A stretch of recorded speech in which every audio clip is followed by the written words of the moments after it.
Hello and welcome back to my channel. If you're new here, I'm Nicole, a life and business coach for high-functioning women. I'm a self-proclaimed foodie, content creator, educator, and your new abundance bestie. In my world, we talk about all things to do with elevating your life. I post weekly videos helping the everyday woman embody her highest self, create inner wealth, master her mindset, unlock her femininity, and be an absolute boss in life. I create resources, trainings, and host experiences online and in person in order to help you reconnect to your true self. Not the one you think you need to be, but the you that you were born to be. So you can reclaim your power and amplify your voice to lead, love, and create as a woman. If you like my vibe and you want a little bit more abundance in your life, hit subscribe to be notified whenever I drop a new episode. And be sure to check out the free resources in the description below. Hello, and welcome back to my channel.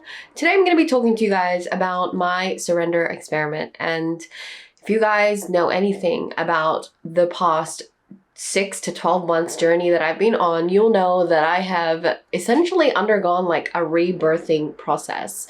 I feel like my whole life has just changed in the way that I view myself, the way that I view life as it is, and my purpose and my mission. And all of it kind of started from this journey that I embarked on late last year. And it was all about me really challenging who I believed I was, coming back to my personal purpose, reconnecting to my soul, and healing a lot of parts of myself that I didn't know needed healing or was even remotely aware of could be healed.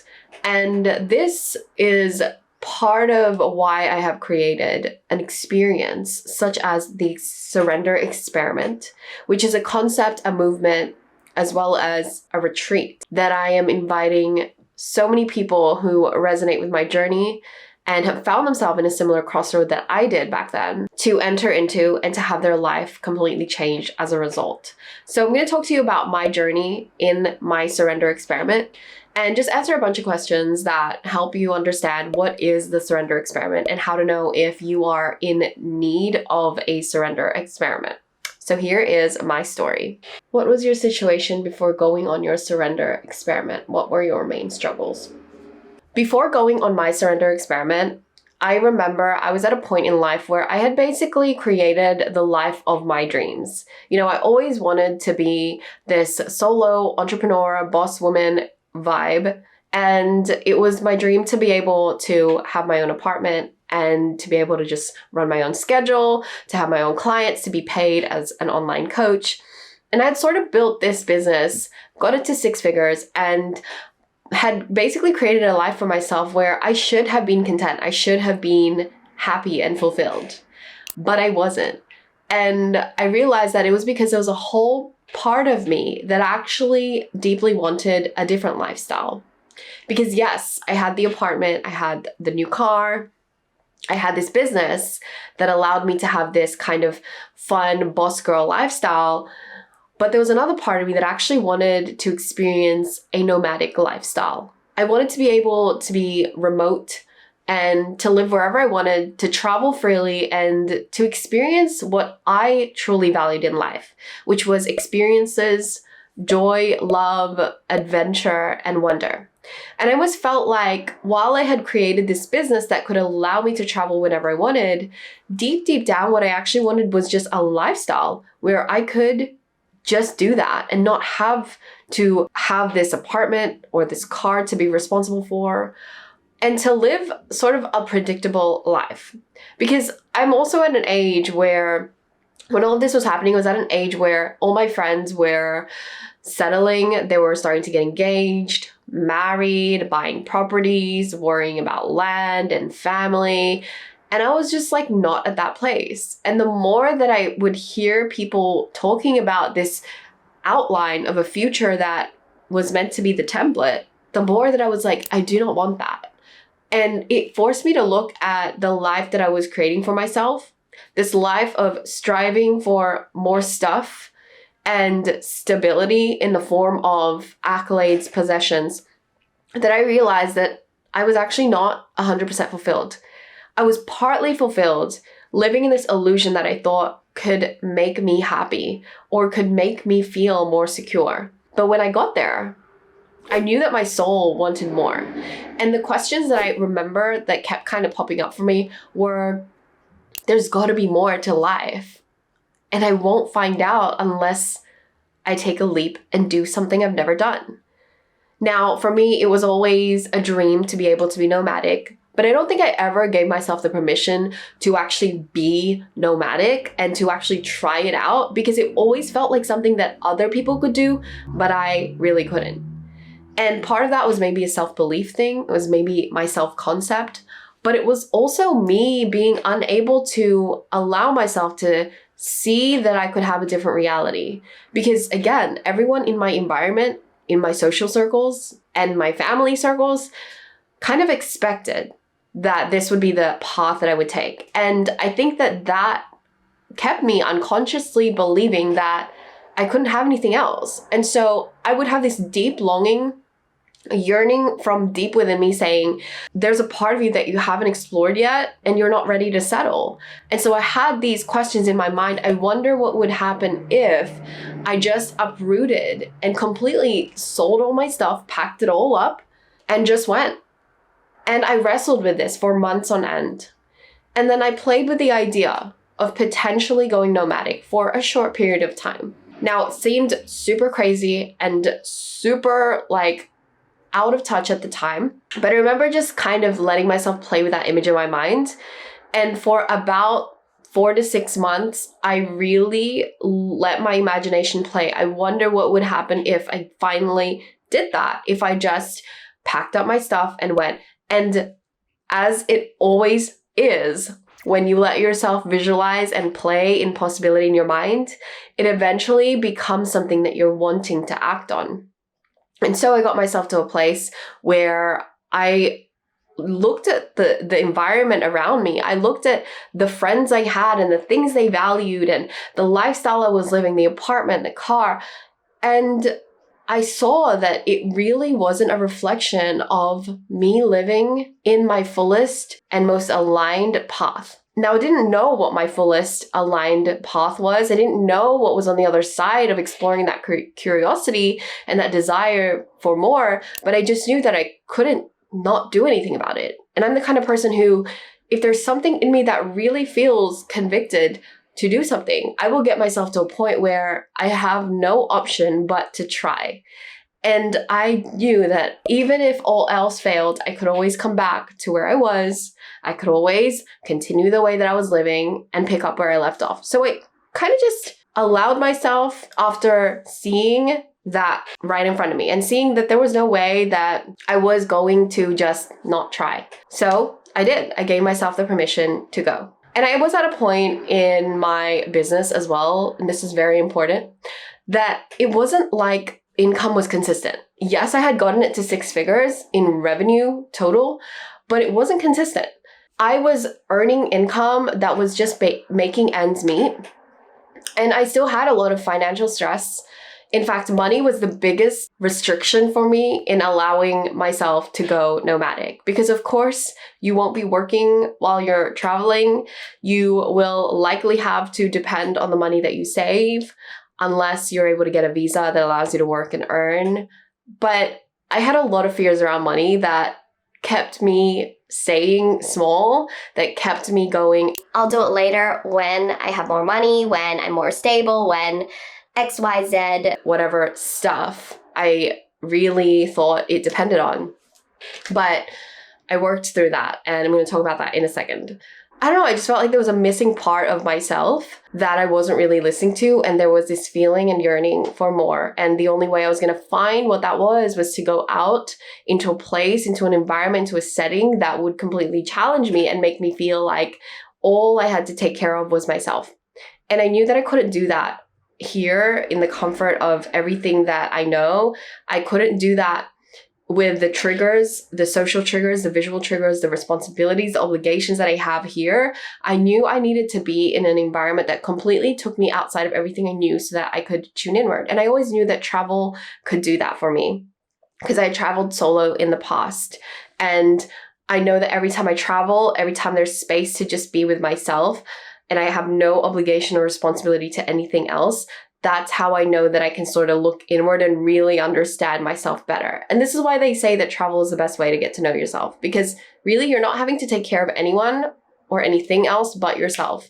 And you sort of learn to like have a dialogue with yourself while you're traveling, because you're alone a lot, especially if it's solo, obviously. But I always knew that travel could do that for me. So I sort of put the two and two together, and that's why it was sort of that experiment, because I never traveled for that long. And I knew that it had to be a long period of time that I was away from everything I knew to really dive in and to see what could happen. Because often, you know, a vacation is very different to going on a surrender experiment. Because a vacation sort of, you've still got this intention to do certain things, to kind of do this checklist item of stuff to do. But a surrender experiment is literally go without a plan. Go even when you don't know anyone. And that's why I decided that I was going to go to Southeast Asia for 3 months, where I didn't know anyone. And I sort of was comfortable with the environment, knowing that at least it would be in a place that I liked. I knew that I loved nature. I knew that I'd always had a curiosity about Southeast Asian culture, particularly Bali. And I sort of had this level of comfort around, I've always wanted to go there, but I've never been there. So it was comfort to a degree, because I knew that I had to have some level of openness and not complete resistance and fear. And then also pair that with the fact that there is uncertainty involved. And those two are the perfect combination for me to go, okay, I think I want to give this a shot. So decision-making process before going. How did you know it was the right time to go? How did I know it was the right time to go? I feel like I didn't really know logically or intellectually. And that's what's wild, because I think when our soul is speaking, when we make room for our true nature to just show up and to take the driver's seat, we don't actually need our mind or our intellect or our logic to know that something is right. I think we convince ourselves that our mind is the one that knows, when really our mind only knows a fraction of what is truly meant for us, because our minds are here to help make sense of information that we interact with. But it also is plagued with fear, with worry, with all these hypothetical things that could go wrong, because our mind also has a function to keep us safe. Its primitive job is to help us survive. And its way of processing information is categorizing and lumping things together and hypothesizing based on what it knows. But there's so much that the mind cannot know, because the mind can only really use data that it's interacted with before. It has no reference for possibility or things that it's never dealt with before. And so being in your mind when you're in a place of really trying to lead with intuition or soul is a really restricting place to be. So I remember when I was trying to make a decision of when to book my plane ticket, and I really had to resist the urge to try to bring logic into it. My mind wanted to be like, no, you're not ready. No, that's not the right time. You don't have the money yet. Or how are you going to know where to stay? Or who are you going to go to? Who are you going to talk to? What are your plans? Like, let's figure this thing out. Let's bring some structure, some logic, and let's plan it out before you go. But in my deepest soul, in my heart of hearts, I knew that I didn't need to have a plan. I knew that if I was really going to grow from this experience and really allow it the full opportunity to transpire and to really glean from it what it needed to teach me, I needed to completely release. And so with that, how I knew was really, I got myself to a place where I was like, okay, around about this time, I need to make some decision around the date. I spent a lot of time journaling, asking myself questions, and then I just released. I let my intuition tell me when was the right date. And there was no logic behind it. I just got a random date in my mind. And then I was like, okay, I'm going to trust it. This is a practice of trust. And whether or not that date had any meaning, at the time, I couldn't make sense of it. But it obviously ended up having a lot to do with what I needed to go through and what I needed to heal through and what life wanted to show me, which I will tell you a little bit later. But that date, I just trusted it. I acted on it. And that was my first act of self-trust in the surrender experiment, because not having any logical reason for why I needed to book a certain date or at a certain time and a certain location was not something that I needed to worry about. And I had to trust that. So I sort of, if I could quantify how did I know it was the right time to go, the right time was when I was really willing to sit back and to lean in on my intuition and lean in on my ability to know from within, not to know from my mind, that then it just felt right. And I had to use feelings as a gauge for certainty. Usually, I'm so used to using my mind as a way to understand this is the right decision because, and providing myself this checklist of reasons why. But I was like, no, that's not how I want to operate anymore.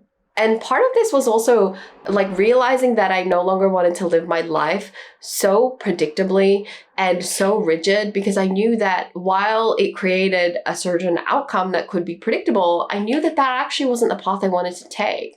The life that my soul was craving was sort of like a life where I don't need to know. I don't want to have to stress. I don't want to have to always try to bring logic into everything, because I deep down felt like that was the root of why I was so tightly wound and so obsessively needing control from everything in my life, or needing validation from every single result. I knew deep down that like the reason why my soul was craving a change and to be uprooted was because this way, this path of constantly needing to grasp for control and predictability and stability was not serving me. And my soul was hurting because of it. So it was kind of like this image of like putting a blanket on a fire. It was suffocating what I felt was my true nature. And I couldn't find it by staying here and doing nothing. That's how I knew.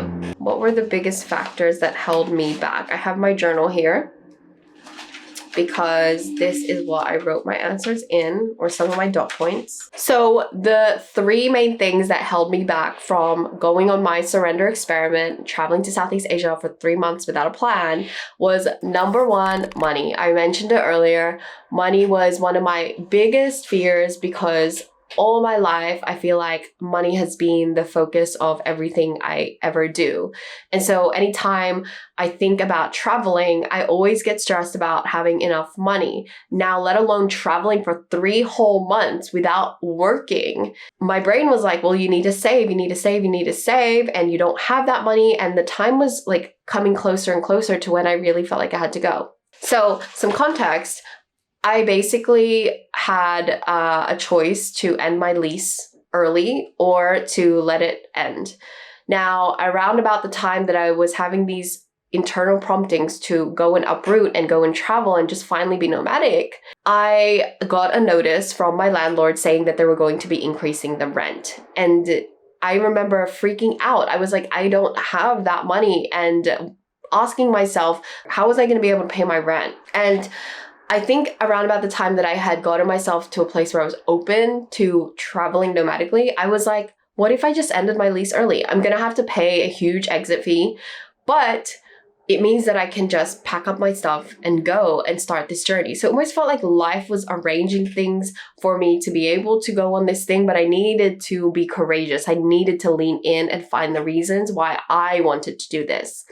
And so my instinct at the time was like, that is a bad idea. Don't do that because you have no plan. It's too early. You're just jumping the gun. Then the other part of me was like, this is a perfect setup to go. And I think it's funny because life does that. It gives us these invitations to the path that we actually want to take, but we offer a lot of resistance to it. We make it a problem because we're so attached to what's familiar.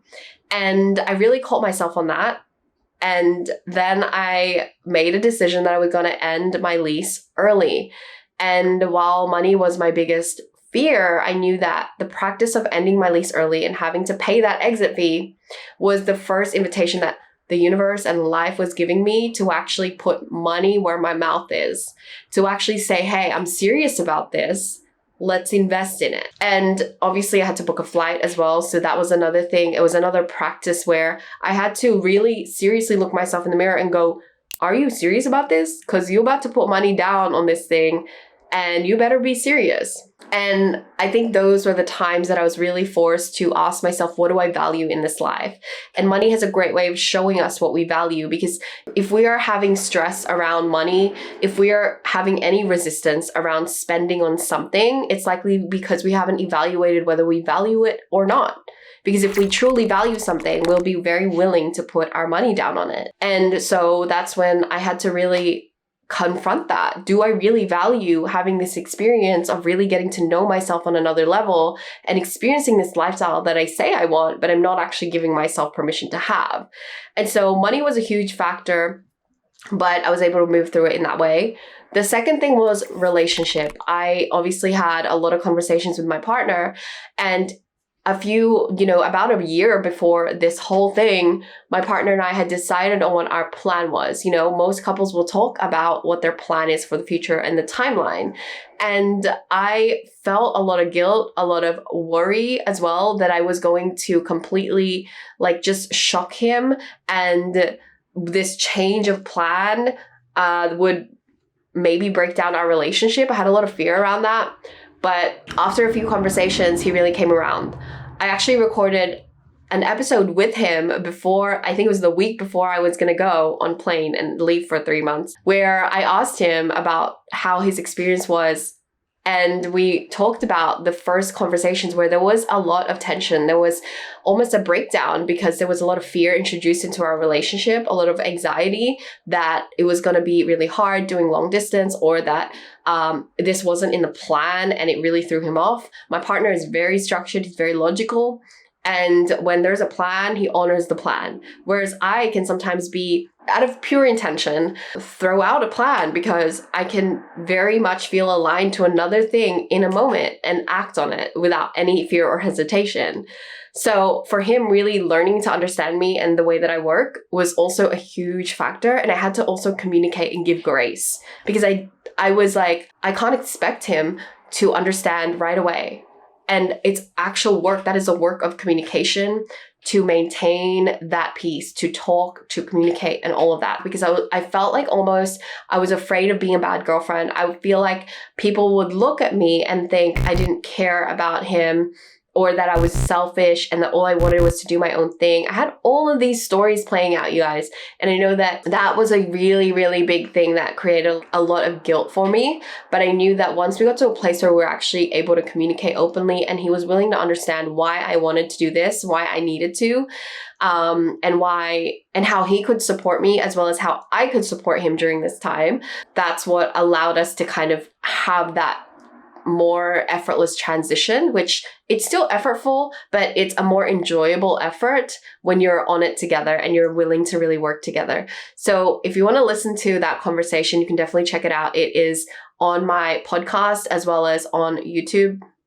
So I'll link that in the description of this episode in case any of you watching this are very curious about what it would look like if you were to go through this process, but have to also consider a partner as well. The third factor that really held me back, and probably the biggest of all, is the unfamiliarity and the fact that there was just so much uncertainty around it. As you know, for me, I was basically packing up my whole life. I was not going to come back to a home or anything stable. I had no plan. I had no job to come back to. I just was basically cutting the chapter of this era of my life, living in this beautiful apartment and going. And then I knew that I had nothing to come back to because I wouldn't have an apartment. I didn't even know where I was going to live when I came back. And if I would even have money left. I had all of these fears of the unknown and unfamiliarity. The other part of it was I didn't know anyone either in Bali, let alone in Southeast Asia. I just felt like it was going to be a really terrifying time, even though there was a part of me that was excited and just knew that while you're traveling, you do meet people. But again, I'd never traveled for this long solo, and there were so many variables as well at play, like safety, like financial security, as well as health. I knew that I could probably fall sick and I wouldn't have people that I know around me. Healthcare systems are different. So there were so many variables around the uncertainty, the unknown of it that really kept me paralyzed for so long. How I worked through that was just reminding myself that that was the whole point. I coined this whole experience, the surrender experiment, based on a book by Michael Singer. And he actually titles this book, The Surrender Experiment. And it's his journey of allowing life to show him what path he needed to go. And in the times where he had no resources, no available knowledge, no connections, no anything to offer to that invitation, and no logical reason why he should accept something, if it truly felt right, he would surrender to it, and the universe would show him the opportunity. It would give him the funds. It would cross his path with the right people. And that was his surrender experiment. It was an entire lifestyle of living in harmony with whatever was meant for him and trusting that divine provision would always come.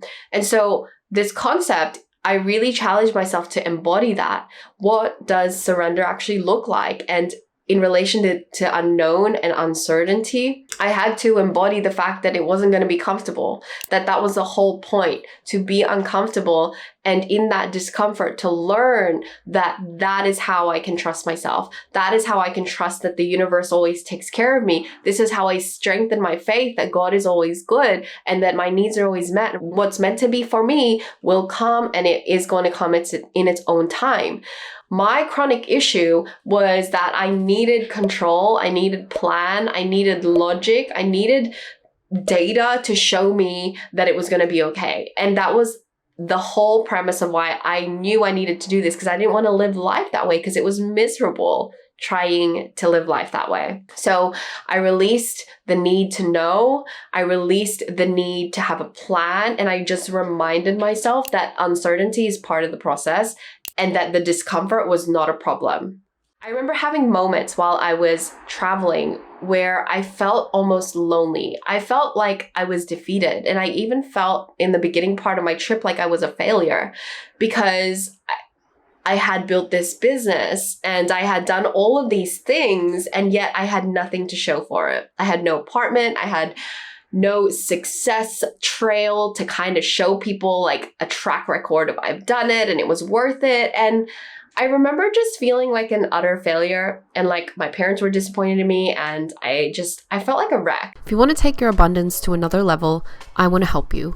I'm a life and business coach for women who want to step into their next level by activating wealth from the inside out.